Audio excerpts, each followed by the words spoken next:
Europe. Europe 1.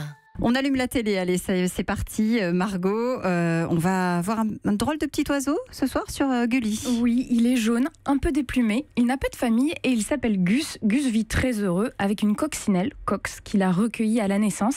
C'est sa meilleure amie, son mentor. Mais Cox, elle aimerait surtout que Gus prenne un peu plus confiance en lui.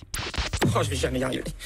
Il faut bien que t'apprennes à te défendre, mon lapin. Mais c'est juste que je me sens pas vraiment à l'aise avec ça, Cox. Eh ben justement, tu dis toujours que t'as peur de sortir à cause de tous les dangers qui te guettent. Les castors enragés, les hamsters qui lavent. Mais oui, et les écureuils avec leurs petites dents pointues. Ou les horribles rongeurs assoiffés de sang qui sont Non mais sérieux, j'ai entendu des histoires horribles.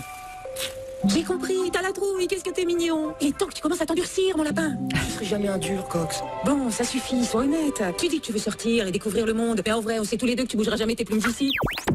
Eh bien si, Gus va finir par les bouger ses plumes, alors certes un peu par hasard, il tombe sur une famille d'oiseaux migrateurs bien décidés à rejoindre l'Afrique avant l'hiver et sur un malentendu, il va devenir leur guide. Alors il se dit que c'est une bonne occasion pour lui de découvrir le vaste monde, mais le voyage est long, semé d'embûches et il y a une chose que ces oiseaux craignent par-dessus tout, ce sont les avions.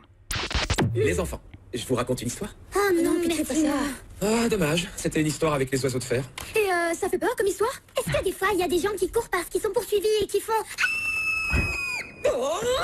Eh bien, pour tout vous dire, on ne sait pas grand-chose sur les oiseaux de fer. Ce qui est sûr, c'est qu'il y en a de plus en plus sur notre chemin. Pourtant, personne n'a jamais vu un œuf d'oiseau de fer. Alors je me dis que la seule possibilité, c'est qu'ils viennent d'une autre planète. Voilà, alors s'ensuit tout un tas d'aventures rocambolesques. Je ne dis rien, mais ça va amener toute la petite troupe à surmonter les épreuves et puis aussi à se supporter les uns les autres, car comme chacun sait, les grands voyages en famille, ça peut parfois être un peu tendu. Quoi que je dise, ma famille refuse obstinément de m'écouter. C'est quoi le problème, hein? Vous me trouvez ambitieux, je parle trop? C'est quand même pas parce que je suis un boss. Je suis un boulet, c'est ça? Oui. Ouais, un peu. Bah oui, boulet, oui, t'as trouvé le mot exact. Ah, boulet. Ah, d'accord, très bien. Dans ce cas, ne vous fatiguez plus à me traîner derrière vous. Je trouverai bien une autre famille qui m'acceptera tel que je suis. Tu veux dire une famille de boulets? Max.